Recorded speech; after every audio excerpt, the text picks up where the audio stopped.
나누실 하나님 말씀은 빌립보서 2장 13절 말씀입니다.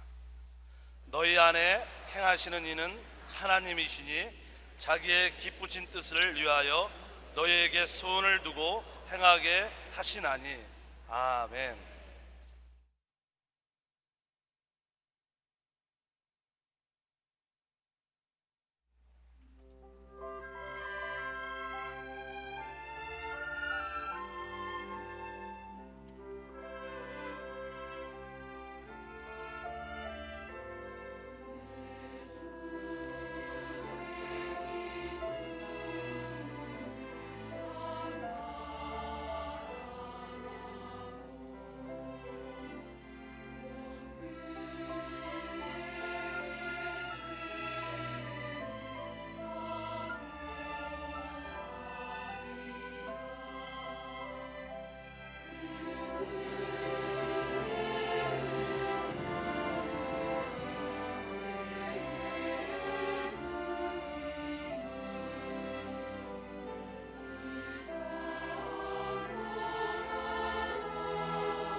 할렐루야.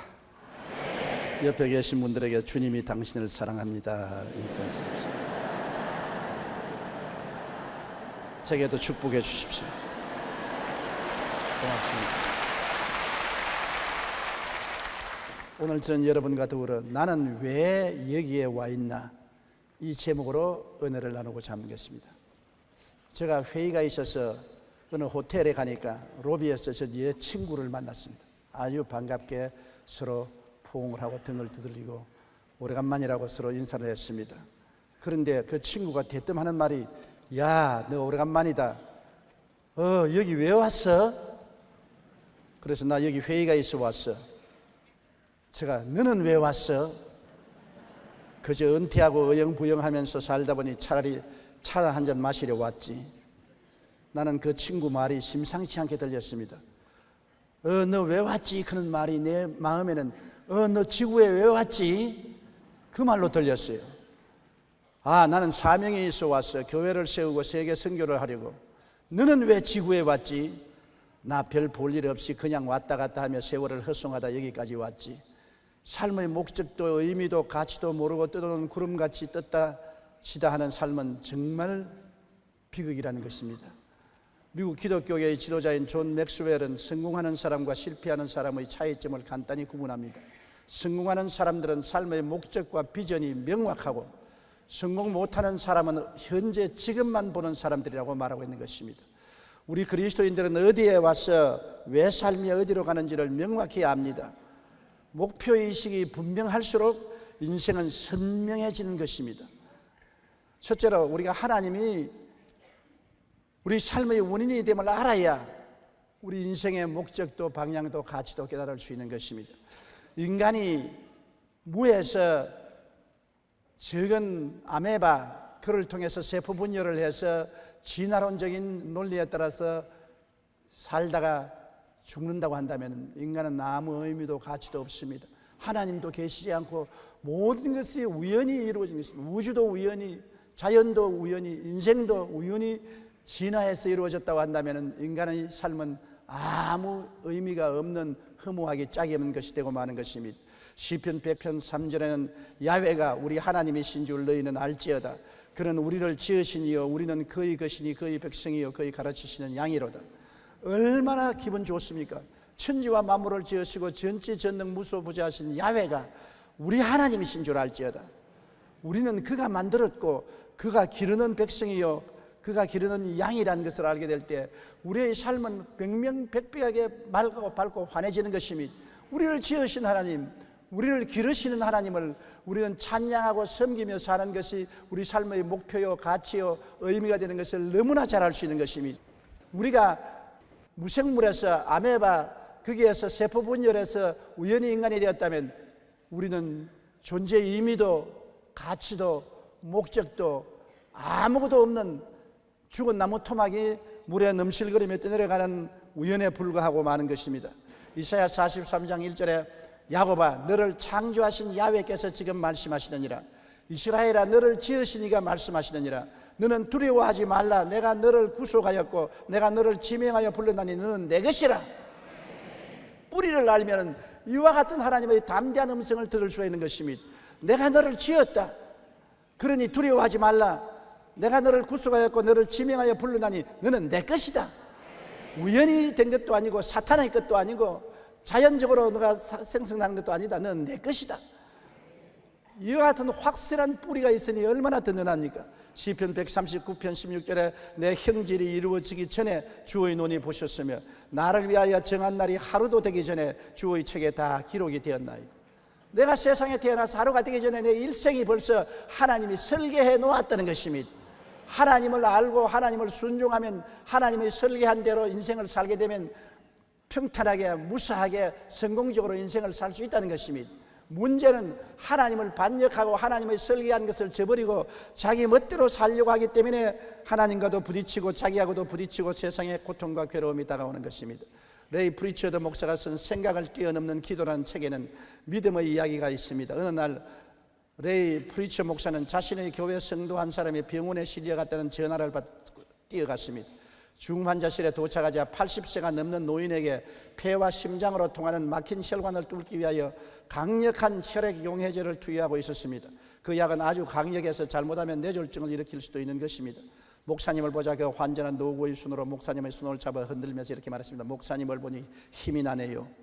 그에게 상태를 묻자 그는 산소 마스크를 쓴 채 미소를 지으며 말했습니다. 내 주치의는 이 세상에서 가장 훌륭한 의사입니다. 그분은 예수 그리스도이시지요. 주를 믿으니까 생명이 위급에 도달해도 내 주치의가 예수님이니까 예수님께서 알아서 해준다는 얼마나 확신이 넣어서 평안한 것입니까? 1982년에 로널드 레이건 대통령이 총을 맞아 암살당할 뻔했을 때 그 담임 목사는 대통령이 손을 잡으며 물었습니다. 괜찮았습니까? 카카. 레이건 대통령의 대답은 간단하면서도 깊은 뜻을 담고 있습니다. 저는 괜찮아요. 저에게는 구세주가 계시지 않아요. 지금 총을 맞아 피를 흘리고 숨을 헐떡거리면서도 그의 마음은 구세주가 있으므로 주님이 돌봐주신다는 확신을 가질 수 있는 것입니다. 우리 위기의 순간에 평안할 수 있는 것은 우리는 하나님의 것이라는 믿음이 있기 때문인 것입니다. 삶의 근원이 하나님이심을 알 때 죽음도 담대하게 대면할 수가 있는 것입니다.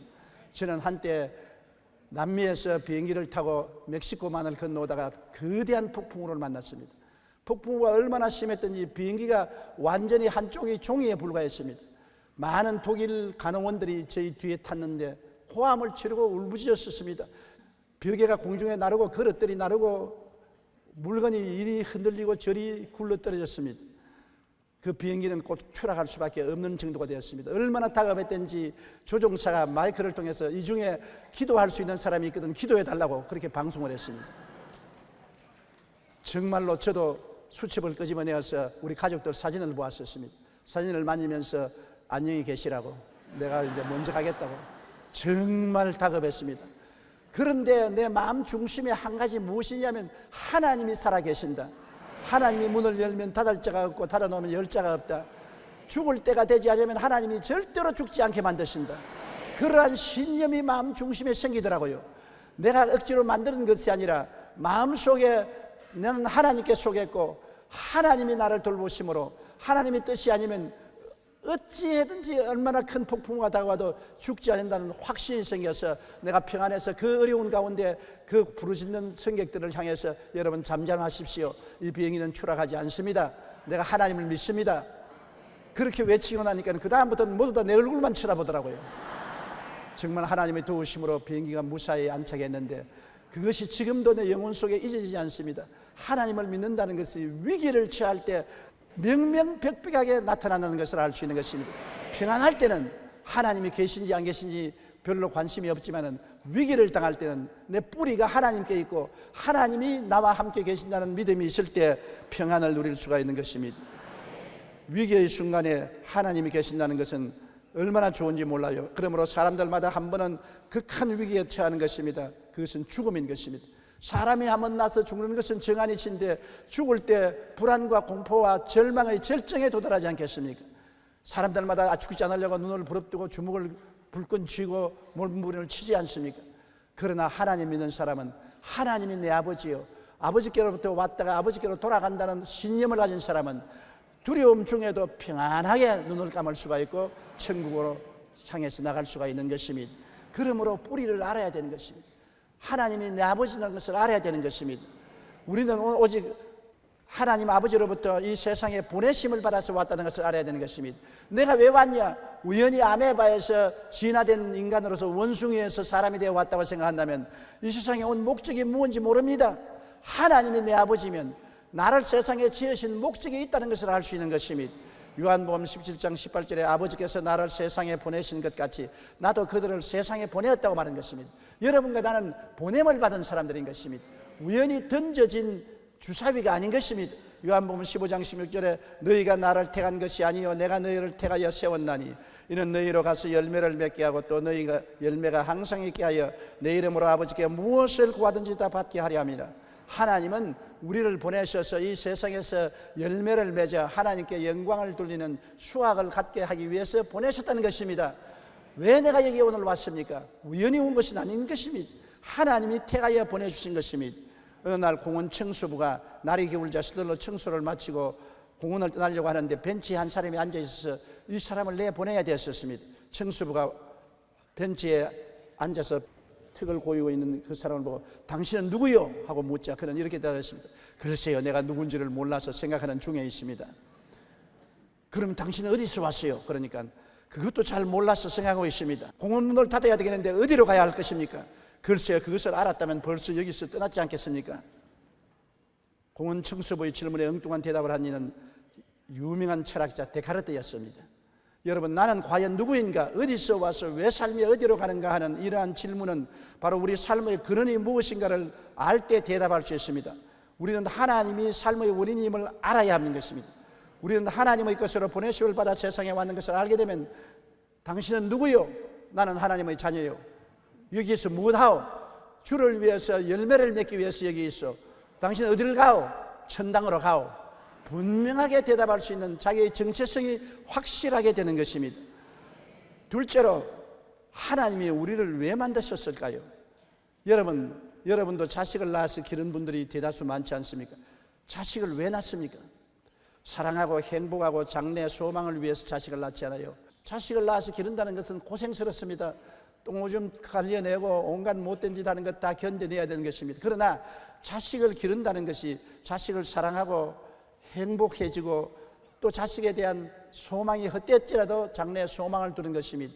자식이 있음으로 말미암아 부부간의 사랑의 유대도 튼튼해지는 것입니다. 시편 127편 3절에 보라, 자식들은 야훼의 기업이요 태의 열매는 그의 상급이라고 말한 것입니다.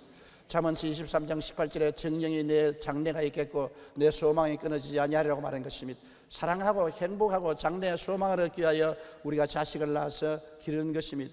하나님도 우리를 사랑하시고 우리를 기뻐하시고 장차 천국을 상속으로 주시려는 목적 때문에 여러분을 세상에 태어나게 만드신 것입니다.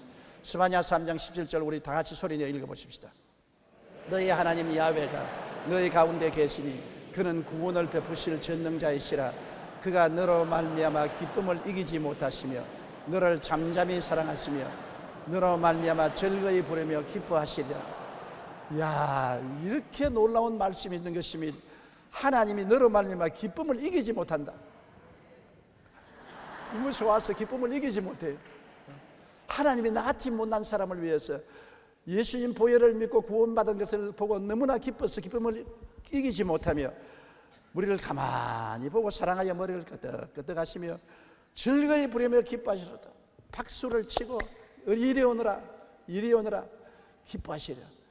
얼마나 좋습니까? 이러한 우리 하나님이 우리 친아버지가 되신다는 것을 알아야 하는 것입니다. 마태복음 25장 34절에 내 아버지께 복받을 자들이여 나와 창세로부터 너희를 위하여 예비된 나라를 상속받으라. 복받은 자들이여, 창세부터 하나님 아버지가 정성들을 예비한 새 나라와 새 땅과 새 예루살렘을 상속으로 받으라고 말씀하시는 것입니다. 그러기 위해서 하나님은 우리를 지으신 것입니다. 이 땅에 우리를 보내실 때 우리에게 사명을 주고 보내신 것입니다. 하나님을 사랑하고 섬기며 이웃을 사랑하고 섬기라고 하고 보내신 것입니다. 2대 계명인 것입니다. 내 마음을 다하고 뜻을 다하고 정성을 다하고 목숨을 다하여 주 너희 하나님을 사랑하라. 그리고 내 이웃을 내 몸과 같이 사랑하라. 이 두 가지 거대한 계명을 우리에게 들려서 이 세상에 보내신 것입니다.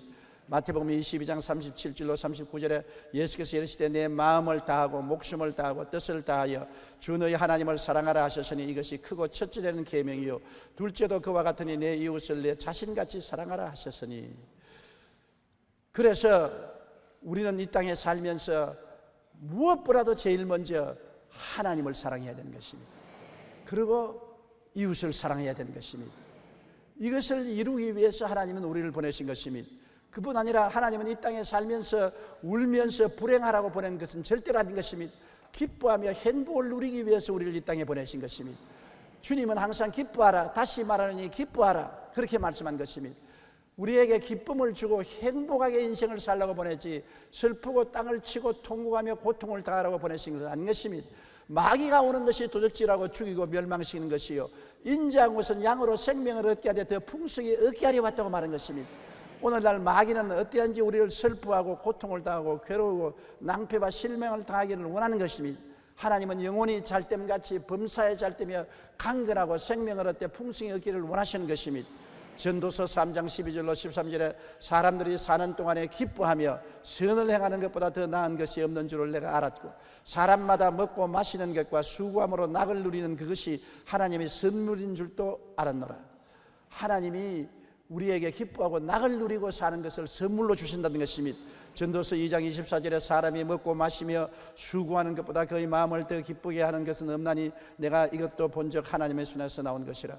이 세상에서 먹고 마시고 수고하는 것, 기뻐하는 것 하나님이 원하시는 것입니다. 먹는 것도 맛이 있어야 돼요. 마시는 것도 즐겁게 마셔야 돼요. 일도 수고하는 것도 기쁨과 즐거움이 돼야 돼요. 하나님은 먹고 마시고 수고하는 모든 것이 다 그 가운데서 기쁨을 갖고서 살라고 말씀하신 것입니다. 행복하게 살기를 하나님 원하시는 것입니다. 어느 부모가 자식이 불행하기를 원하는 부모가 어디 계십니까? 자식이 다 먹고 마시고 일하면서 행복하게 살기를 원하는 것이 인간의 부모의 마음이거든요. 하물며 천상 하나님 아버지가 여러분을 보내실 때 여러분이 수고하고 일하는 것조차 행복과 기쁨을 가져오고 즐거움으로 인생을 살기를 원하시는 것은 마땅한 것입니다. 셋째로 하나님께서는 여러분을 이 세상에 보낼 때 모두 다 달란트를 주어서 보내신 것입니다. 이 세상에 살 동안에 사람들이 자기 마음대로 살면은 하나님의 달란트가 무효가 되지만은 하나님 영광을 위해서 살게 되면 하나님이 각 사람에게 주신 지혜와 총명과 모략과 재능과 지식을 사용해서 열매 맺기를 원하시는 것입니다. 여러분, 하나님 없이 인간이 꾀를 내어서 사는 것은 전국에는 무가 되고 마는 것입니다. 시편 127편 1절로 2절을 다 같이 읽어보십시다. 야훼께서 집을 세우지 아니하시면 세우는 자의 수고가 헛되며 야훼께서 성을 지키지 아니하시면 파수꾼의 깨어있음이 헛되도다. 너희가 일찍 일어나고 늦게 누우며 수고의 떡을 먹으며 헛되도다. 그러므로 야훼께서 그의 사랑하시는 자에게는 잠을 주시는도다. 보세요, 내가 인생의 집을 짓는데도 하나님 없이 인간의 수단과 방법으로 집을 지으면 지어놔도 헛수고한다는 것입니다. 그 집에 들어가 사는 사람이 행복하지 못하고 불행하고 고통스러워 집 지은 목적이 없어지고 마는 것입니다. 하나님 없이 나라를 세워도 그 나라가 아무리 부강해져도 소용이 없는 것은 독재자가 다스림으로 고통과 괴로움이 끝일 수 없을 것입니다. 하나님이 없이 명예도 지위도 권세도 부귀도 영화도 지킬 수가 없는 것입니다. 안 지켜지는 것입니다. 명예와 부귀와 영화와 권세가 오면 그것이 더 인생을 타락하고 부패하고 절망지게 만들고 마는 것입니다. 차라리 산나물 먹고 초가상칸에 싸우지 않고 행복하게 사는 것이 더 좋았는데 돈 벌고 지위가 있고 명예가 있고 권세가 있으니까 그로 말미암아 부패하고 타락하고 방탕함으로 말미암아 더 불행하게 만드는 것입니다. 하나님 없는 것은 아무 소용이 없습니다. 하나님 없는 돈은 사람으로 하여금 부패하게 만들고 하나님 없는 권력은 부패 권력을 만드는 것입니다. 하나님 없는 부귀 영화는 사람으로 하여금 세속적으로 만들고 마는 것입니다. 돈도 하나님이 계셔야 돈이고 지위도 하나님이 계셔야 지위고 명예도 하나님이 계셔야 명예가 되고 좋은 집도 하나님이 계셔야 아름다운 집이 되고 성도 하나님이 계셔야 지켜지는 것입니다. 하나님 없이 하는 모든 일은 다 헛되고 헛되며 헛되고 헛되니 모든 것이 헛된 것입니다. 하나님 없이 일생을 살아서 7, 80년 살고 죽을 때 뭘 가지고 가는 것입니까? 모든 것이 헛되고 허무한 것 아닙니까? 인생 일생 부운기 인생 일사 부운멸이라고 하나님 없이는 인생이 구름 한 점 떴다가 구름 한 점 사라지는 것과 같다고 탄식을 한 것입니다. 하나님이 계셔야 사는 것이 가치가 있고 열매 맺고 귀하고 아름다워지는 것입니다. 그러므로 인생은 하나님의 길을 쫓아야지 인간의 길을 쫓아 살면 헛된 것입니다. 하나님의 길은 어디에 있을까요? 이사야 55장 8절로 9절 우리 다 같이 읽어보십시다. 이는 내 생각이 너희 생각과 다르며 내 길은 너희 길과 다름 아니냐. 야훼의 말씀이니라. 이는 하늘이 땅보다 높음같이 내 길은 너희 길보다 높으며 내 생각은 너희 생각보다 높음이라. 하나님의 길은 우리 길보다 높고 하나님의 생각은 우리 생각보다 높다고 말한 것입니다. 그러므로 하나님이 여러분과 제가 세상에 태어나기 전에 이미 우리의 살 길을 설계해 놓았다는 것입니다. 하나님은 여러분에 대한 인생 설계도를 가지고 계셔요. 하나님의 설계도를 발견하고 그대로 인생의 집을 짓고 인생의 성을 지켜야 되는 것입니다. 여러분, 건축자가 집을 짓는데 주문한 집 주인의 설계도를 따라 집을 짓지 않고 자기 마음대로 지어놓으면 대가를 받지 못합니다. 허물어뜨려야 되는 것입니다. 많은 인생들이 하나님이 계획한 대로 인생을 살지 않고 하나님 설계도를 무시하고 자기 멋대로 살다가 인생이 파멸에 처하는 것입니다. 저는 원래 기술자가 되기를 원했었습니다. 한국의 최고의 기술자가 되기를 원해서 공업학교에 들어가서 기계과에서 기계학을 공부했었습니다. 그러나 그건 내 계획이었습니다. 그 다음에 폐병에 걸려 죽게 되었을 때는 의사가 되려고 했었습니다. 최고의 의사가 되어 나도 살고 남도 살리겠다고 생각한 것입니다. 열심히 의학 공부를 했었습니다. 그 길도 하나님의 길이 아니어서 막혔습니다. 나중에는 내가 생각도 아니하고 꿈도 꾸지 아니하고 우리 가문에도 없고 우리 전대미문의 목사가 된 것입니다. 하나님이 나의 인생을 계획한 것이 바로 그것이었습니다. 그래서 목사로서의 오늘날 50년의 세월을 목회했는데 돌아볼 때 얼마나 하나님이 신기하고 능력 있게 저를 이끌었든지 내 생각한 것보다 더 달리 나의 계획한 길보다 완전히 다른 길로 이끌어 주신 것입니다. 여러분, 우리가 하나님의 길과 하나님의 생각을 깨달아 알아야 되는 것입니다. 어떻게 하나님의 길과 하나님의 생각을 할까요? 먼저 우리 인생들에게는 하나님이 나침판을 주었던 것입니다. 빌립보 2장 13절을 다 같이 읽어보십시다. 너희 안에서 행하시는 이는 하나님이시니 자기의 기쁘신 뜻을 위하여 너희에게 소원을 두고 행하게 하시나니. 이게 하나님이 우리에게 준 나침판인 것입니다. 우리가 예수를 믿고 하나님을 섬기면 내 마음속에 소원이란 나침판이 있어서 내가 가면 이 길이 아닌데, 이 길이 아닌데, 이 길이 아닌데 자꾸 그렇게 말합니다. 그럼 이 길로 갈까요? 그 길도 아닌데, 그 길도 아닌데, 그 길도 아닌데. 얼토당토 하는 길이 생기는데 그 길로 가면 나침판이 아무 말도 안 하는 것입니다. 우리 마음에 우리가 인생을 살면서 그건 아닌데, 아닌데 그런 말이 들릴 때가 많은 것입니다. 치과 의사가 목사가 된 사람 말 들으니까 치과 의사 공부를 해서 병원을 세워서 환자들의 이빨을 고치는데 늘 손끝에서 이건 아닌데, 이건 네가 할 일이 아닌데, 하도 아닌데 그 사람은 뭘 할까요? 신학교에 들어가서 주의 종이 되라. 그래서 버리고 신학교에 들어가서 주의 종이 된 이야기를 제가 들어본 적이 있습니다. 어떠한 사람은 결혼을 해서 행복한 가정을 갖고 사는데 자꾸 집에서 애 낳고 살면서도 늘 마음속에 이게 아닌데, 내가 사는 것은 이게 아닌데, 주님 이게 아니면 뭡니까? 나는 남편 모시고 애들 데리고 행복하게 사는데 왜 자꾸 이게 아닌데 겁니까? 이게 아닌데 너는 주의 종이 돼야 되는데. 하도 그래서 지역장 구역장을 하다가 신학교 들어가서 공부를 해서 주의 종이 되어서 하나님 말씀을 제가 하니까 맞았어 그렇게 하나님 말씀하시더라는 간증도 들었습니다. 우리 마음속에 나침판이 있어요. 나침판이 우리가 아닌 것으로 가면 이게 아닌데 참 그렇게 말합니다. 그러나 하나님 뜻을 받으면 아무 말도 안 하는 것입니다. 이와 같이 하나님의 길이 우리를 위해서 예비된 것을 알아야 되는 것입니다. 마태복음 7장 7절로 8절 우리 다 같이 읽어보십시다. 구하라 그리하면 너희에게 주실 것이요, 찾으라 그리하면 찾아낼 것이요, 문을 두드리라 그리하면 너희에게 열릴 것이니 구하는 이마다 받을 것이요, 찾는 이는 찾아낼 것이요, 두드리는 이에게는 열릴 것이니라. 보십시오. 우리가 하나님 우리를 위해서 예비한 길이 무엇입니까? 그를 구하고 찾고 두드리면 하나님이 반드시 열어주실 것이라는 것입니다. 우리 인생이 자기가 계획한 대로 살다가는 나중에는 낭패와 실망을 당하고도 할 말이 없습니다. 그러나 하나님은 우리에게 마음의 나침판을 주셔서 하나님의 길로 이끌어가도록 하고 구하면은 그 길로 이끌어가는 것입니다. 정 구하지 아니하면 하나님께서 강제로 구하기도 만들어 주시는 것입니다.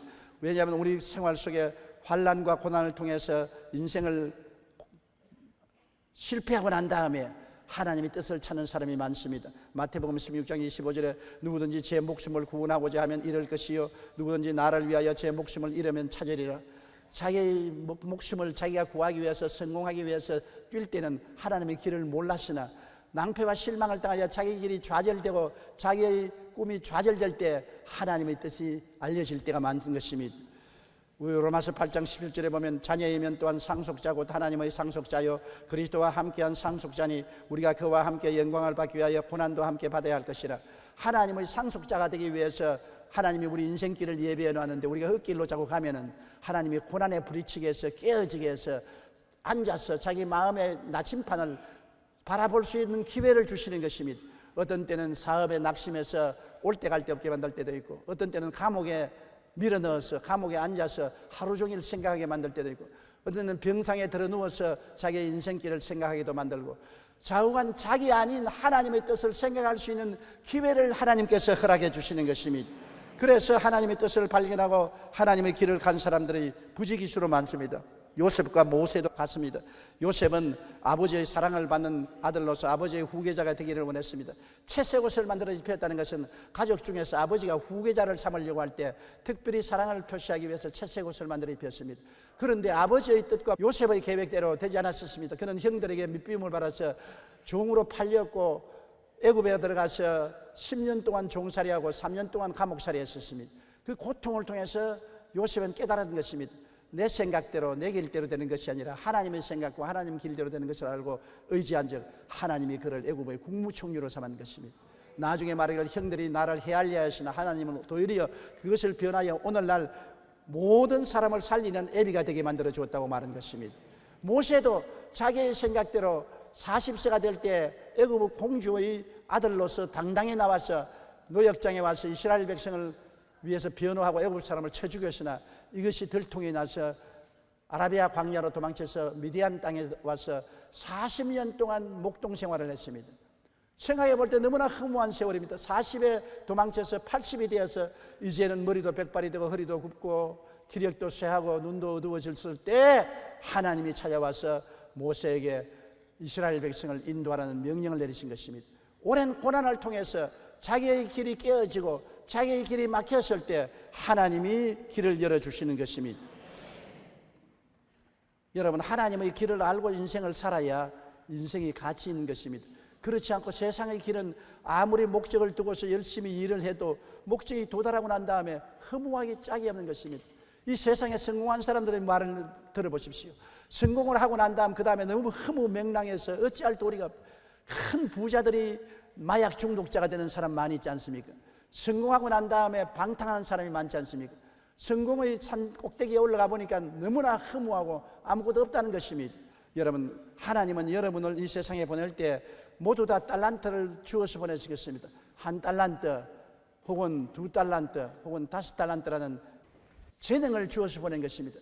이 세상에 전혀 재능이 없는 사람은 없는 것입니다. 바보도 말은 잘합니다. 여러분, 바보라고 해서 완전히 바보로 생각하지 마십시오. 말은 잘한다고요. 바보도 재능이 있다고요. 우리 동리에 제가 자랄 때 바보가 있었는데, 그러나 장가 들어서 아들 딸도 낳고 무슨 재능이 있느냐, 나무 해오는 재능이 있더라고요. 산에 가서 나무를 베어서 집에 오면 아내가 그것을 시장에 가서 팔아서 먹고 사는데 그 나름대로 행복하게 살더라고요. 여러분, 이 세상에 사람이 태어나게 했을 때 하나님은 다 재능을 준 것입니다. 마태복음 25장 14절로 15절에 어떤 사람이 타국에 갈 때 그 종들을 불러 자기 소유를 맡긴과 같으니 각각 그 재능대로 한 사람에게는 금 5달란트를, 한 사람에게는 2달란트를, 한 사람에게는 1달란트를 주고 떠났더라. 하나님이 재능을 주셨는데 재능을 사용해야 발전되어 것입니다. 5달란트를 쓴 사람은 10달란트 만들었고 2달란트는 4달란트를 만들었지만 1달란트 준 사람은 땅에 파묻어 놓은 것입니다. 사용함의 법칙인 것입니다. 이 세상에 하나님이 주신 재능을 사용하면 점점 발전하고 사용하지 않으면 도태되어서 죽어버리고 마는 것입니다. 근육도 여러분 자꾸 사용하면 근육이 튼튼하고 강해지는 것입니다. 그러나 근육을 사용하지 못하면 근육이 시들어지는 것입니다. 어떤 정신병 환자가 항상 앉아서 눈을 가리고 있었어요. 몇 년이고 눈을 가리고 있어서 나중에 손을 억지로 떼보니까 그 눈이 골맞습니다. 눈을 가리고 안 사용하니까 눈이 몇 년 만에 골마버리고 마는 것입니다. 오늘날 탐험가들이 동굴 속에 탐험에 들어가면 그곳 생선을 발견하는데 눈이 멀은 생선들이 많습니다. 오랫동안 어두우면서 눈이 필요 없으니까 눈이 어두워져 버리고 눈이 없는 생선이 되어버리고 마는 것입니다. 사용해야 되는 것입니다. 우리가 하나님이 주신 지혜도 사용해야 되는 것입니다. 오늘날 영어 교육이 우리 한국에 열풍처럼 불어오는데 영어 교육이 특별한 것 없습니다. 자꾸 사용해야 되는 것입니다. 영어는 제조가 아니라 습관인 것입니다. 자꾸 사용해야 돼요. 저는 외국에 가서 공부해 본 적이 없습니다. 영어를 정식으로 공부한 적이 없습니다. 그러나 영어를 습관처럼 혼자서 사용하는 것입니다. 하루 종일 생각할 때 영어로 생각하는 것입니다. 영어로 생각하고 하루 종일 영어로 말하고 일기를 적을 때도 영어로 적고 늘 영어 속에 살면은 그것이 늘 사용하면 자꾸 능력이 늘어가서 나중에 자유롭게 영어를 말할 수 있는 것입니다. 일본어도 계속해서 일본어로 생각하고 말하고 행동하는 것입니다. 제가 일본어로 요사이 설교하지 않지만은 내 혼자는 일본어로 늘 생각하고 말하고 일본어로 글을 적기도 하고 그렇게 하고 있는 것입니다. 늘 사용하면 5달란트가 10달란트가 되고 2달란트가 4달란트가 되고 발전합니다만 파묻어버리면 녹이 깨어버리고 죽어버리고 마는 것입니다. 그래서 주님께서 나중에 이 달란트 받은 사람을 불러서 회개를 할 때 5달란트는 10달란트 가져오고 2달란트는 4달란트 가져왔는데 1달란트 가져온 사람이 1달란트 그대로 가져오니까 대노하셔서 이 악하고 게으른 종아, 이 달란트를 빼앗아서 10달란트 있는 사람에게 주라.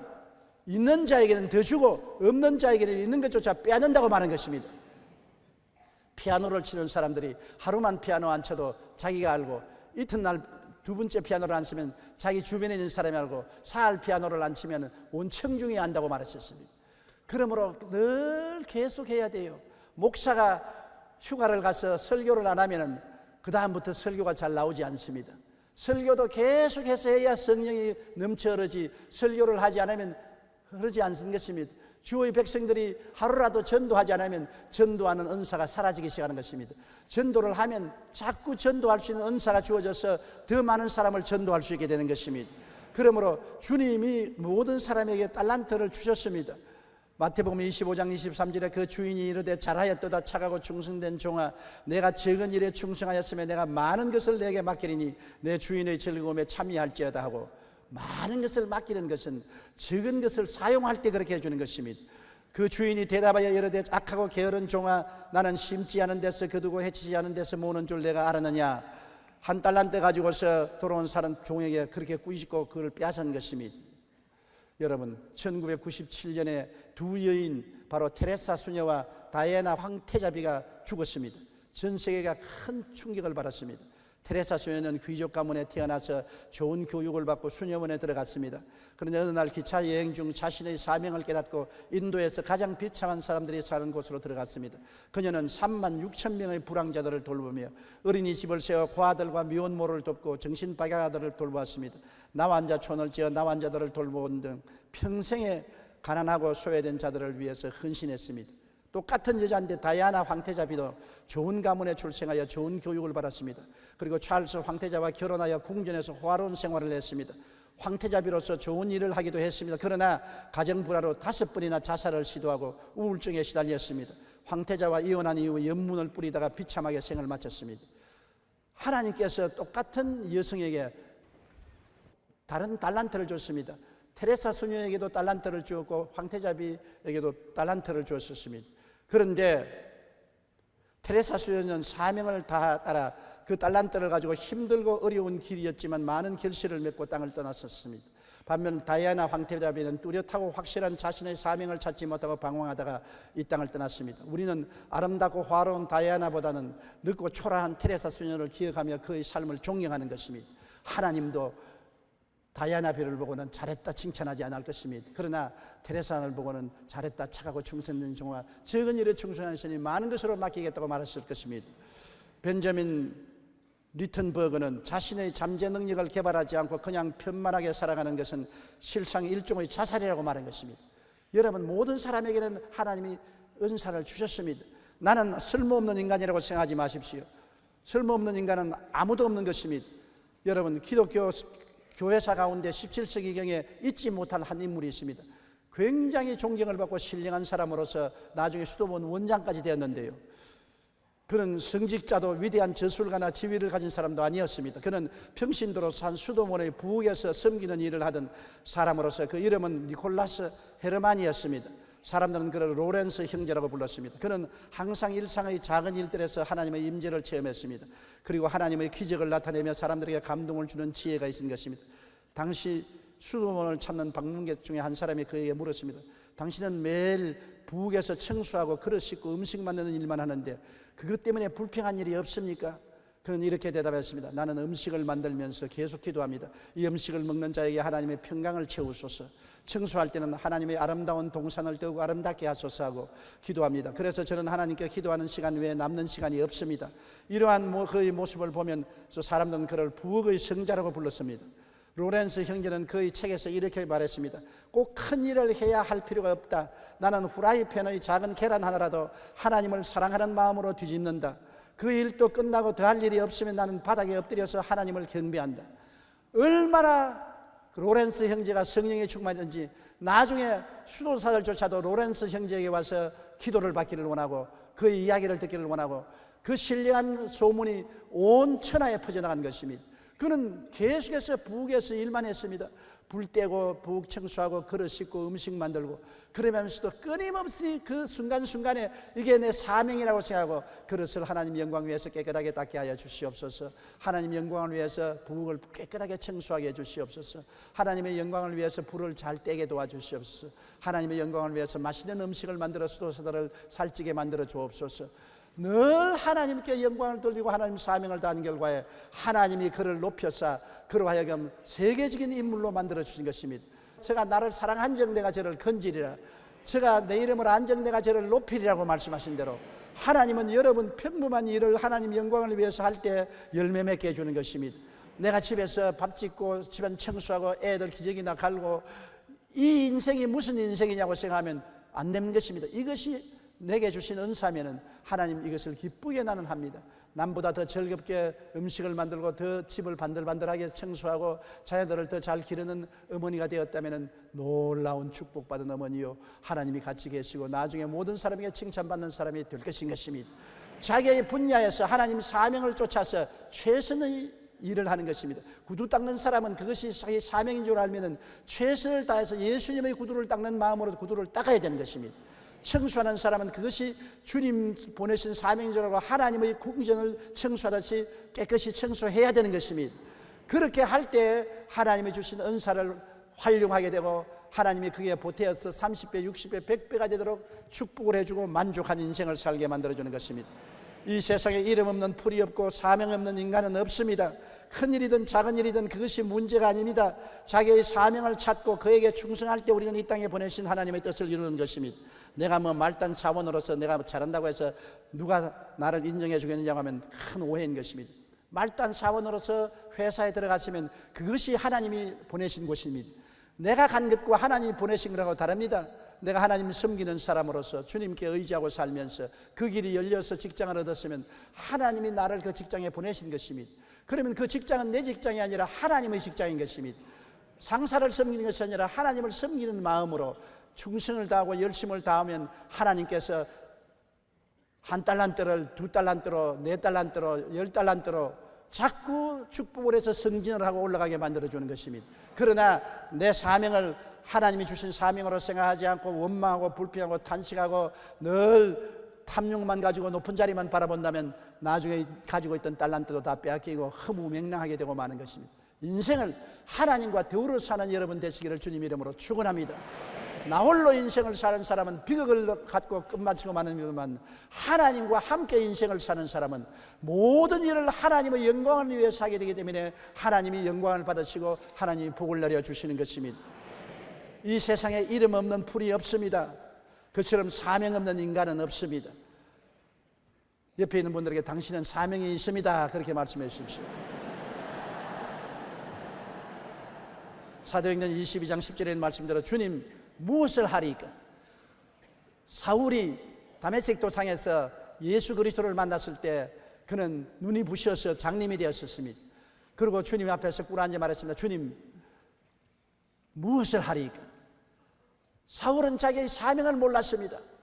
그럴 때 주님이 사울을 인도에서 바울로 만들어주시고 세계 선교를 하도록 만들어주신 것입니다. 사도행전 20장 24절에 내가 달려갈 길과 주 예수께 받은 사명 곧 하나님의 은혜의 복음을 증언하는 일을 마치리 하면은 나의 생명조차 조금도 귀한 것으로 여기지 아니하노라. 사울은 다메섹 도사에서 하나님의 사명을 깨닫고 난 다음 달려갈 길과 주 예수의 받은 사명 꼭 하나님의 은혜의 복음을 증언하는 일을 마치리 하면은 생명조차 아끼지 않는다. 사명을 알았기 때문에 목숨을 바치고 달릴 수가 있는 것입니다. 여러분도 사명을 알면은 목숨을 바치고 사명에 충성할 수 있는 것입니다. 모든 일에 우리는 사명감을 가지고 살아야 되는 것입니다. 그럴 때 하나님은 자꾸 우리에게 복을 주는 것입니다. 사명은 다하지 않고 복만 달라고 하면은 아무것도 갖지 못하는 것입니다. 우리는 인생이 우연히 태어난 것이 아닙니다. 우리를 지으신 하나님이 아버지가 되시고 하나님이 목적이 있어서 여러분을 세상에 보내신 것입니다. 큰 목적이든 작은 목적이든 내 사명을 받아서 하나님을 섬기는 마음으로 충성스럽게 섬기면 하나님이 일을 많이 했다고 축복해 주는 것은 절대로 아닙니다. 성경에 5달란트 받아서 10달란트 받는 사람이나 2달란트로 4달란트 받는 사람에게 똑같은 말을 했습니다. 착하고 충성된 종아, 내 사명에 착하고 충성된 것을 바라보았지 많이 돈 벌었다 적게 돈 벌었다 그것은 계산하지 않습니다. 그러므로 여러분 내가 위대하고 영광스러운 일을 맡았다고 자랑하지 마십시오. 그것은 하나님이 그런 일을 할 만하기 때문에 달란트를 주신 것이요 여러분의 능력이 아닌 것입니다. 하나님이 능력을 주신 것입니다. 내가 어떤 일을 맡았든지 착하고 충성되게 일하는 것입니다. 하나님께 칭찬받을 수 있도록 하나님을 섬기는 마음으로 일을 하면은 결과는 큰 일을 한 사람이나 적게 일한 사람이나 하늘에 가서 영광은 똑같이 나누고 똑같은 칭찬을 받고 축복을 받게 되는 것입니다. 다 같이 고개 숙여 기도드리겠습니다. 하나님 아버지요, 내가 왜 여기에 와 있습니까? 내가 왜 지구에 와 있습니까? 이 질문에 분명한 대답을 하게 하여 주시옵소서. 하나님 아버지를 믿고 섬기는 사람은 어디서 와서 왜 살며 어디로 가는지를 알게 되는 것입니다. 무슨 일을 할지 알게 되는 것입니다. 인생에 사명 없이 바람 부는 대로 물결 치는 대로 사는 불쌍한 인생이 되지 말게 하여 주시옵소서. 죽은 나무 토막같이 물결에 휘말리며 떠내려가는 자가 되지 말게 하여 주시옵시고, 내가 인생의 부르심과 목적을 알고 살든지 죽든지 흥하든지 망하든지 성하든지 쇠하든지 그 목적을 향해서 달려가서 주님께 칭찬받고 영광 많은 우리들이 되게 도와주시옵소서. 예수님 이름 받들어 기도드리옵나이다. 아멘. 잠시 동안 고개 숙이기 바랍니다. 여러분, 하나님이 우리 인생을 다 설계를 해놓으시고 하나님 설계대로 살라고 부르는데, 인간은 타락해서 자기 설계대로 자기 멋대로 인생을 살면서 하나님을 저항하여 이 세상을 이렇게 흑암이 꽉 들어찬 세상으로 만들어 놓은 것입니다. 지금이라도 하나님의 계획한 대로 돌아와야 되는 것입니다. 하나님의 계획한 대로 돌아오기 위해서는 하나님의 아들 예수님을 믿고 죄사함을 받고 하나님의 자녀로 거듭나서 하나님 품에 안길 때 하나님과 새로운 인생을 살게 되는 것입니다. 나는 아직 예수 믿지 않습니다. 타락했습니다. 나도 예수 믿고 하나님 품에 들어와서 하나님이 계획한 삶을 살기를 원하니 나를 위해서 기도해 주십시오 하시는 분은 이 시간에 이 대강당에서, 텔레비전에서, 지교회에서, 기도회에서, 지성전에서, 세계 여러 교회 또 텔레비, 인터넷 방송 앞에서 일어나 주시기 바랍니다. 그 자리에서 일어나 주시기 바랍니다. 여러분이 스스로 일어나서 하나님 앞에 손 들고 나와야 구원을 받게 되는 것입니다. 한 사람도 주저하지 말고 일어나서 오늘 예수를 믿고 하나님 품에 안기십시오. 나의 세상에 태어난 목적을 이루기 위해서 예수를 믿고 구원을 받아야 되는 것입니다. 일어난 여러분은 이 기도를 따라해 주시기 바랍니다. 사랑하신 하나님, 저는 죄인입니다.